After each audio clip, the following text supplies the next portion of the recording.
una profunda relación, no solamente con los pastores con los que estaban hablando, pero en general con las personas, entre las cosas que poseemos y el valor que nos damos a nosotros mismos. ¿Es esto una realidad de nuestra vida o creen que estamos, que no lo estoy evaluando bien? Hay una relación muy importante en el estatus social, en el dinero que tenemos en el banco, en la ropa que vestimos, en el carro que manejamos. No estoy diciendo que estas cosas son necesariamente malas, sino que hay una relación muy importante entre estas cosas y lo que nosotros consideramos es nuestro valor como individuos. ¿Cuál es la marca de la fidelidad de un cristiano? ¿Cuál es la marca del éxito en la vida de un cristiano? Hoy vamos a mirar este pasaje donde Jesús hace un punto en Lucas capítulo 16. Vamos a mirar un pasaje en Lucas capítulo 16 donde Jesús hace un punto muy importante acerca de lo que representa la vida del cristiano, lo que representa en términos de logros, de éxitos, de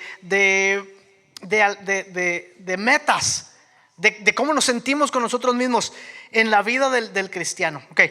Y entonces esta es una parábola que es muy complicada porque es una parábola que pareciera, y así a primera vista, pareciera ser como que Jesús está poniendo una mala persona con un mal carácter, lo está poniendo de un buen ejemplo. ¿Cómo sabemos que no es verdad eso? Obis tobis dicen unos, ¿verdad? Porque Jesús en toda su enseñanza y en su vida personal y en la enseñanza de la Biblia, las personas de un carácter corrupto nunca son el ejemplo de la vida cristiana. Entonces, lo que está ocurriendo en esta parábola que vamos a leer, para que la podamos leer propiamente, es que Jesús está utilizando un poquito de ironía, está utilizando un poquito de contraste, ¿okay? Para demostrar con algo que es aparentemente malo, hacer un contraste con la vida del reino de Dios. Bien, Lucas capítulo 16, ¿ya lo tienen? ¿Cuántos de ustedes han leído esta parábola antes? Se llama la parábola del mayordomo infiel. Es conocida, pero es muy difícil de interpretarla. Dijo también a sus discípulos, o sea, Jesús está hablando. ¿De dónde viene hablando Jesús? ¿Dónde están? ¿Qué acaban de decir? Piensen en eso porque es importante. Okay. Hay un contexto en esta parábola. Jesús acaba de enseñar ciertas verdades del reino de Dios en los capítulos anteriores, y obviamente no lo enseñó en capítulos, pero en el contexto como Lucas lo está escribiendo, quiere que entendamos algo justo con lo que acaba de ocurrir y lo que va a decir ahora Jesús. Lo que Jesús acaba de enseñar en la parábola anterior, o en las tres parábolas anteriores, tiene mucho que ver con lo que va a enseñar ahora. Y dijo también a sus discípulos, o sea, aparte de lo que les había dicho de la oveja perdida, de la moneda perdida y del hijo perdido, les dijo también Jesús: había un hombre rico que tenía un mayordomo, y este fue acusado ante él como disipador de sus bienes. Entonces el hombre le llamó y le dijo: ¿qué es esto que oigo acerca de ti? Da cuenta de tu mayordomía, porque ya no podrás ser más mayordomo. Entonces el mayordomo dijo para sí: ¿qué haré? Porque mi amo me quita la mayordomía. Cavar no puedo. Irme a trabajar con GLG ya no puedo. Mendigar me da vergüenza. Ya sé lo que voy a hacer para que cuando se me quite la mayordomía me reciban en sus casas. O sea, está hablando de que él quiere hacer una preparación para que cuando no tenga el estatus que tiene ahora, ¿verdad? Los amigos que él va a hacer en ese entonces lo puedan ayudar. Llamando a cada uno de los deudores de su amo, le dijo el primero: ¿cuánto le debes a mi amo? Dijo: 100 barriles de aceite. Y le dijo: toma tu cuenta, siéntate pronto y escribe 50. Después le dijo a otro: ¿cuánto debes? Y él dijo: 100 medidas de trigo. Y él le dijo: toma tu cuenta y escribe 80. Esa es una, como en México decimos, ¿verdad? El que no tranza no avanza. Ya no debemos decir así, pero así era la costumbre. Él hizo una tranza ahí. Y le dio una ayudada a los que le debían al amo. Y cuando el amo escuchó esto, dice que lo alabó por haber hecho sagazmente. Cuando la palabra aquí que lo alabó no quiere decir que dijo: oh yeah, bravo. O sea, nomás se fijó y dijo: no, sí, la transió bien. O sea, de que la supo hacer. Me hizo trampa y lo hizo bien. Y entonces dice: porque los hijos de este siglo son más sagaces en el trato con sus semejantes que los hijos de la luz. Y yo os digo, y aquí es donde yo pienso que viene un poquito la ironía que Jesús está hablando, ¿ok? En el versículo 10 en el versículo 9. Y yo les digo, dice Jesús, piensen, imagínense a Jesús hablando con un poco de ironía.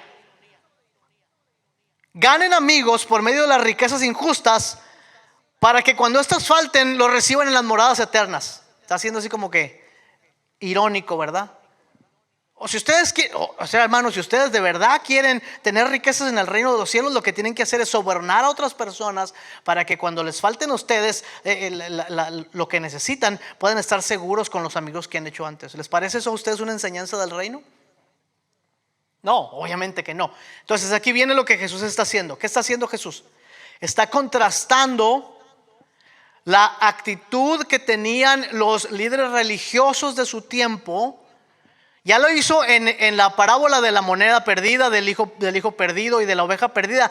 Ya quiso marcar lo que ellos estaban haciendo. Lo que ellos estaban haciendo es que estaban ignorando, ¿verdad? Estaban ignorando a aquellos que necesitaban más del mensaje del reino, como nos recordaba la semana pasada Francisco. Estaban ignorando que el hijo mayor tenía que haber ido en busca del hijo menor. No debía haberse quedado en la casa. No era su responsabilidad cuidar de las ovejas. Su responsabilidad era salir corriendo detrás del hijo para que el padre no sufriera.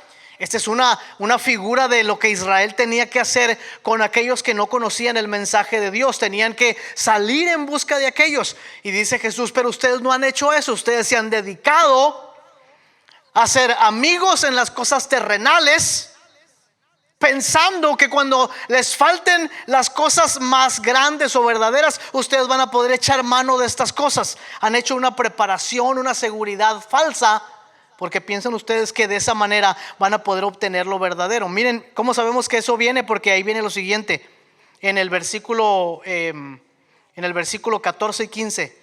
Oían también estas cosas los fariseos, que eran avaros y se burlaban de él. Entonces Jesús les dijo, vosotros sois, aquí está la clave, vosotros sois los que os justificáis a vosotros mismos delante de los hombres. Ustedes son los que están marcando las cuentas a los que deben. Ustedes son los que les están quitando el 20 y el 50 y el 30. Pero ustedes no pueden servir a dos señores, porque van a aborrecer a uno o van a amar a otro, o van a estimar a uno y van a menospreciar al otro. No pueden servir a Dios y a las riquezas. Entonces, ¿de qué está hablando Jesús aquí? Está hablando de que los líderes religiosos de su tiempo han comprometido su fidelidad a Dios y han hecho cosas con su vida pensando que por hacer estas cosas van a recibir la bendición del reino de Dios. Es decir, que no necesariamente tenemos que llevar a cabo la obra de Dios. ¿Recuerdan la pregunta del maestro de la ley en Mateo capítulo 21 o 22, no estoy muy seguro? ¿Recuerdan? Que es la pregunta que la mayoría de los religiosos judíos se hacían en aquel tiempo. ¿Cuál es el mandamiento más importante? Dime cuáles son las cosas que puedo checar en mi lista para no tener que preocuparme por los demás. Amarás al Señor tu Dios de todo tu corazón, con toda tu alma, con toda tu mente, y a tu prójimo como a ti mismo. ¿Y quién es mi prójimo?, dijo el hombre, tratando de ¿qué? De justificarse. Si lo que el mayordomo infiel está haciendo, está tratando de justificarse con sus obras para poder recibir algo mayor cuando ya no tenga la mayordomía. Es una condena a los líderes religiosos. El Señor Jesús les está diciendo, ustedes han tratado todo este tiempo de preservar de alguna manera su buen estatus delante de Dios, pero haciendo las cosas incorrectas con la gente.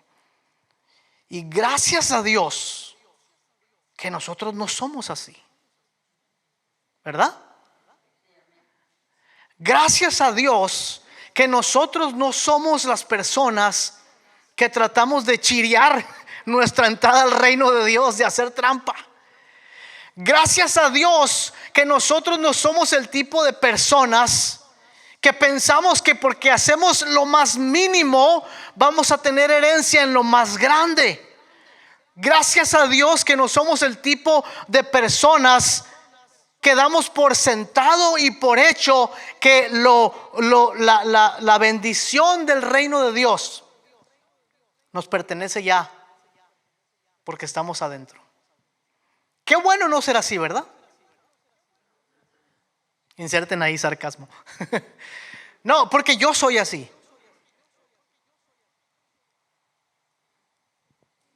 Porque constantemente me encuentro a mí mismo faltando en mi fidelidad a Dios, pero tratando de pretender que no falto. Y yo sé que todos nosotros en algún momento de nuestra vida buscamos la técnica de este mayordomo infiel.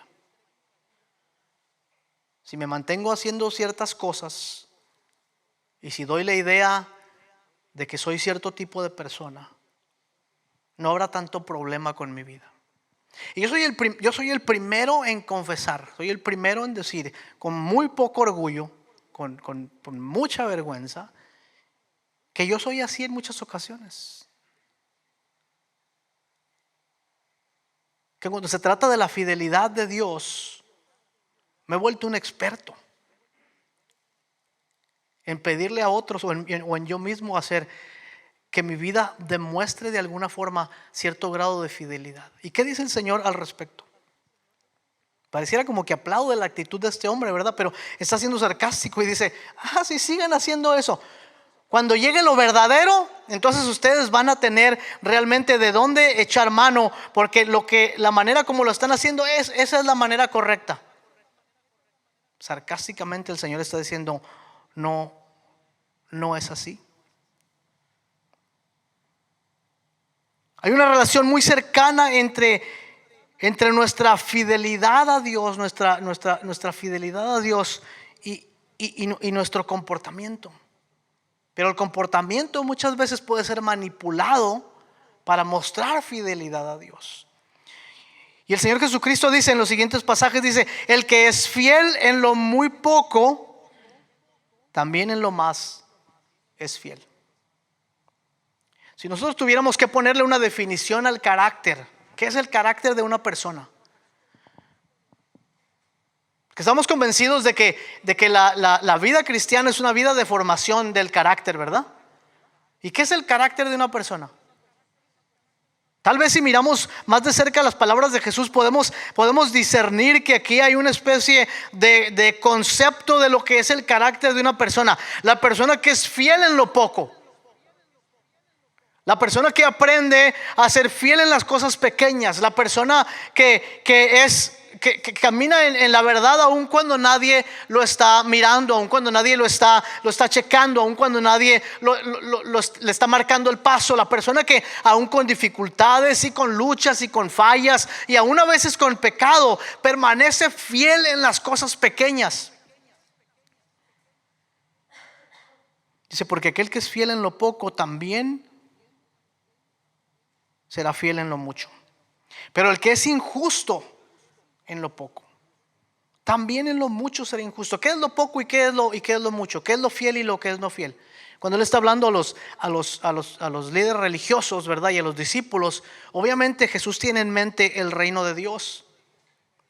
Lo poco es probablemente una referencia y aunque no es poco, pero comparado con el reino de Dios, dice Jesús, aún el más grande, el más pequeño en el reino de los cielos es más grande que en el pacto que acaba de pasar. Entonces, lo poco es lo que Dios le ha confiado a Israel, que es mucho, pero comparado con el reino de Dios es poco. ¿Y qué es lo poco que Dios le ha confiado a Israel?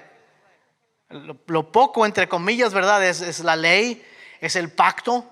Es como le dijo a su pueblo en Deuteronomio, le dijo, para que ustedes sean una luz a las naciones, para que otros puedan mirar en ustedes que Dios está en medio de ustedes. Es mucho, pero comparado con el reino de Dios es poco. Y el Señor le dice a los discípulos y de pasada a los líderes religiosos, les dice, ustedes no han podido ser fiel en las cosas más pequeñas del pacto de Dios. ¿Cómo esperan que se les confíe lo verdadero? Hay un temor aquí.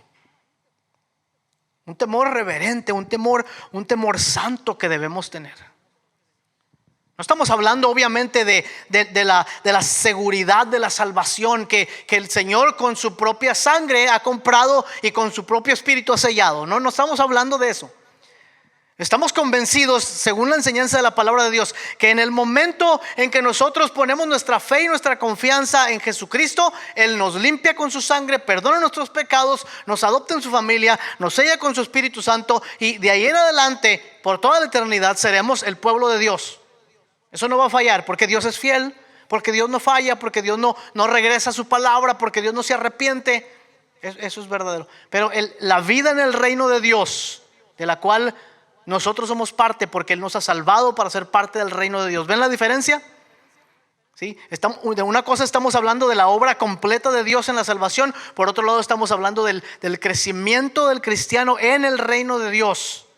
Aquí hay un temor reverente que debemos sentir, hermanos, hermanas.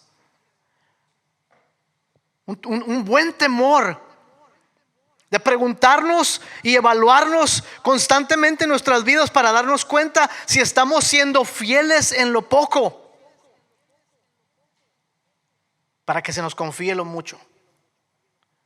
Si estamos siendo justos en las cosas pequeñas, para que también seamos justos en las cosas grandes.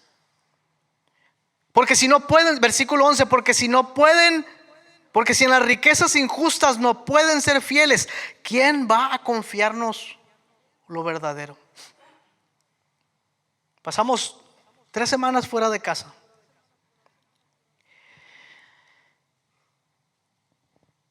Como en el día 9 o 10 que habíamos salido de mi casa, más o menos, estaba yo teniendo un tiempo muy hermoso, obviamente. En el día 9 o 10 me di cuenta de algo. Que desde que salí de mi casa no había tomado mi Biblia, pero ni un momento para leerla. ni un solo momento. Y me sentí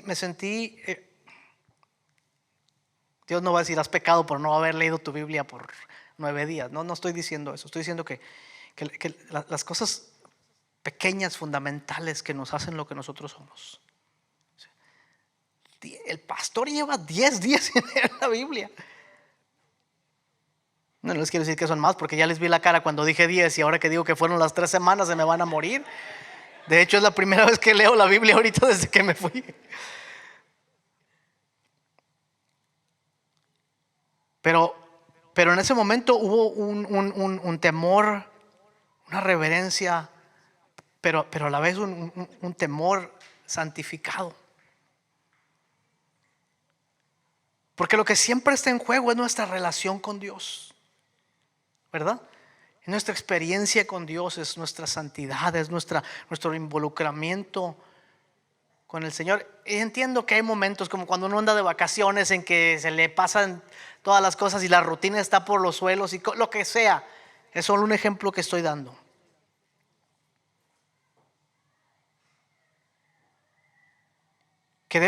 Esta parábola tiene la intención de formar en nosotros este temor reverente acerca de las cosas del reino de Dios. Y nos lleva a un lugar donde nos evaluamos otra vez y decimos, en las cosas en las que Dios ya nos ha puesto, ¿estamos siendo fieles? Y esto se ve diferente para cada persona, obviamente, ¿verdad? Porque todos estamos en lugares distintos en nuestra trayectoria con Dios. Todos tenemos entendimientos diferentes, todos tenemos luchas distintas. No hay un solo cuadro donde podamos meter a todas las personas. Pero sí hay ciertas cosas que deben ser importantes para todos nosotros, que tienen que ver con nuestro crecimiento espiritual, que tienen que ver con nuestra relación con Dios, que tienen que ver con nuestro involucramiento en la misión de Dios, con nuestra vida en comunidad en la iglesia, nuestro amor a los semejantes. Sí hay ciertas cosas en las que podemos sentarnos a evaluar nuestras vidas.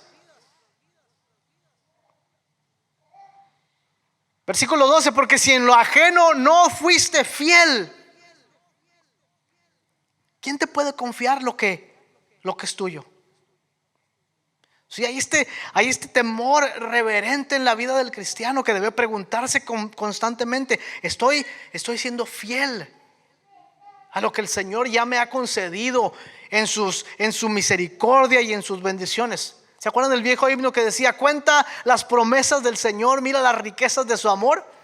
No solamente es para regocijarnos y decir, sí las contamos y estamos contentos con ellas, pero también las contamos y decimos: ¿cuántas de estas promesas y bendiciones, de cuántas de esas promesas y bendiciones somos fieles nosotros o responsables por ellas? Y por eso Jesús dice en el versículo 13, y es aquí donde toma más importante la palabra del Señor, porque está hablando precisamente de la fidelidad que tenemos o que debemos al Rey en su reino. Ninguno puede servir a dos señores. Hermanos, hermanas, esa es una lucha constante en nuestras vidas. Yo no quiero servir a dos señores, pero me encuentro constantemente en mi vida que hay a veces dos y a veces más señores que desean que yo les brinde mi fidelidad, les brinde mi completa entrega. ¿Cuáles son los señores? Miren, hasta se me sale el vocabulario bíblico: en vuestras vidas, hermanos. ¿Cuáles son los señores en vuestras vidas que están demandando más fidelidad de nosotros? Y sí los hay, ¿no es cierto? Sí los hay. Algunos son como en el caso de este hombre, que realmente no está tan interesado en las riquezas como está interesado en la seguridad después de no tener las riquezas. Algunos tienen que ver con estas cosas. El Señor que está demandando la completa fidelidad en mi vida, tal vez está demandando de mí la comodidad. Siempre hablamos de los bienes materiales, pero ahí están siempre, ¿verdad? ¿Qué otras cosas? Son señores que en nuestras vidas vienen a reclamar la fidelidad que solamente le pertenece al Señor. Ninguno puede servir a dos señores, porque aborrecerá a uno o amará al otro, o estimará a uno y menospreciará al otro. Y este es un asunto, creo, importante para nosotros, porque vivimos en una sociedad, en una cultura, incluso en la misma cultura de la iglesia, donde es fácil para nosotros probar o mostrar que nuestra vida va marchando por buen camino. Y a veces tenemos que confesar que no es así. La fidelidad a Dios es la medida del éxito en el reino de los cielos. La fidelidad a Dios es la medida del éxito en el reino de los cielos. Este mayordomo es el mayordomo infiel, porque compromete su fidelidad a su Señor para preservar su seguridad. Que escuchen bien esto: este es el mayordomo infiel. ¿Por qué es infiel? Porque compromete la fidelidad a su Señor para preservar su seguridad. Compromete la fidelidad a su Señor para preservar ¿qué? No, ahí póngale usted fill in the blank, dicen, ¿verdad? Ahí llenémosle nosotros. El mayordomo infiel es el que compromete su fidelidad a su Señor para preservar ¿qué? Y ahí cada uno de nosotros le puede poner un adjetivo a la lista. Mi posición, mi seguridad, mi placer, mi tiempo libre, mi esto, mi lo otro. Y como alcancé a leer así brevemente en unas notas que compartió Carlitos conmigo, el problema fundamental aquí es que Jesús está dando una patadita a los ídolos del corazón y están empezando a derrumbarse. Y nos aterroriza pensar que los ídolos del corazón van a caerse.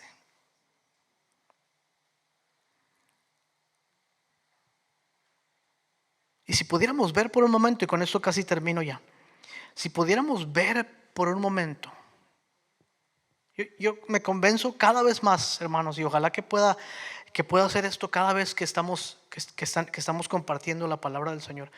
Yo estoy convencido más y más y más que el cambio en nuestras vidas no llega por los regaños que el pastor nos da. Llega cuando nos enfrentamos ante la hermosura de Cristo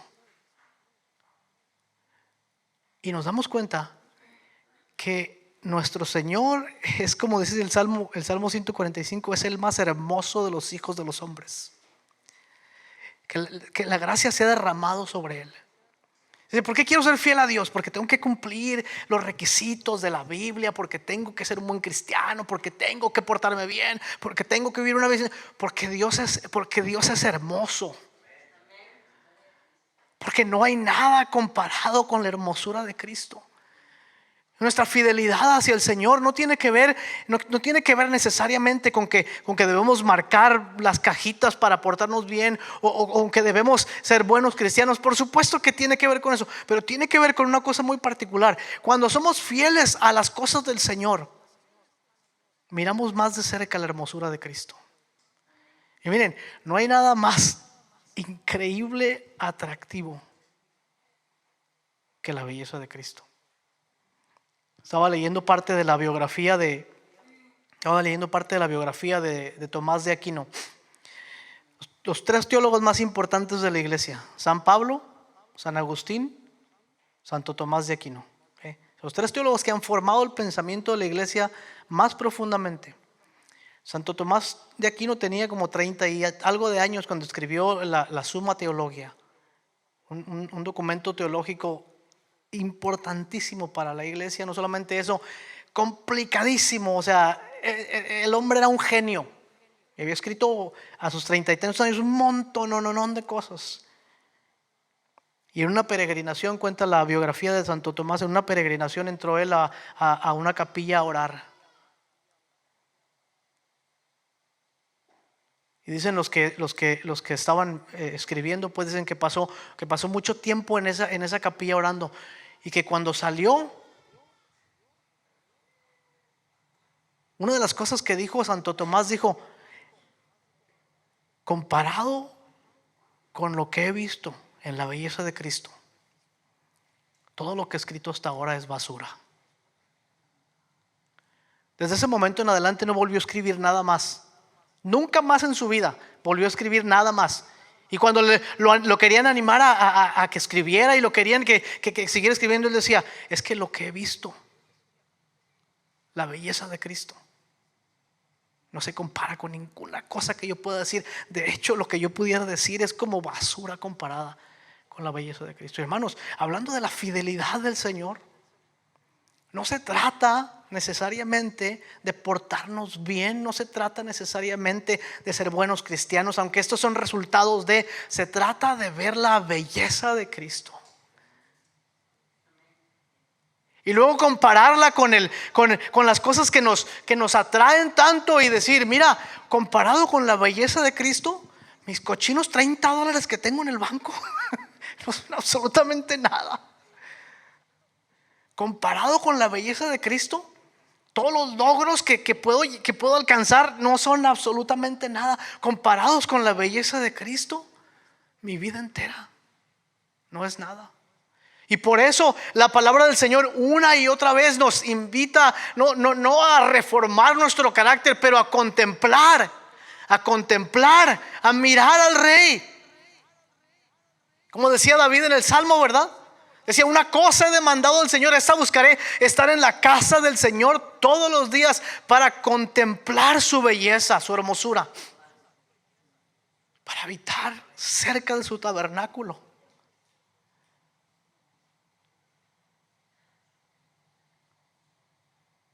La belleza de Cristo es también la fealdad de Cristo.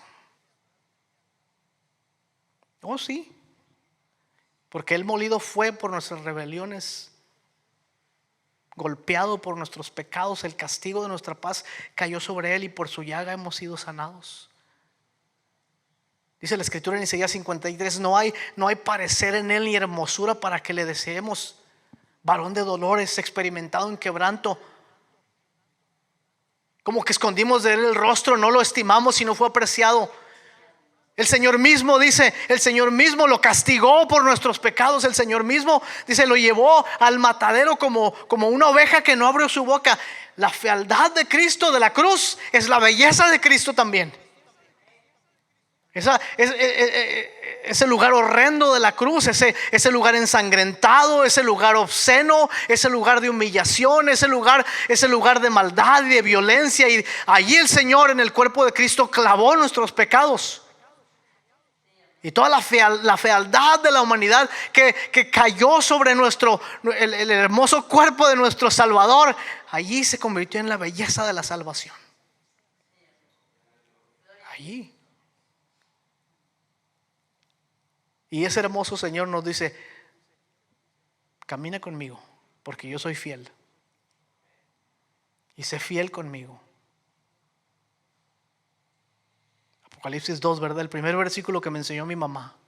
Me dijo, hijo, apréndete me dijo, Apocalipsis 2:10. Sé fiel hasta la muerte y yo te daré la corona de la vida. Sé fiel hasta la muerte y yo te daré la corona de la vida. ¿Y qué nos queda entonces, hermanos, a nosotros? Viendo la enseñanza de Cristo, ¿cómo nos anima a no servir a dos señores? ¿Por qué? Porque uno de ellos es hermoso, nuestro Señor Jesucristo. ¿Qué les parece si nos ponemos de pie y oramos en esta mañana?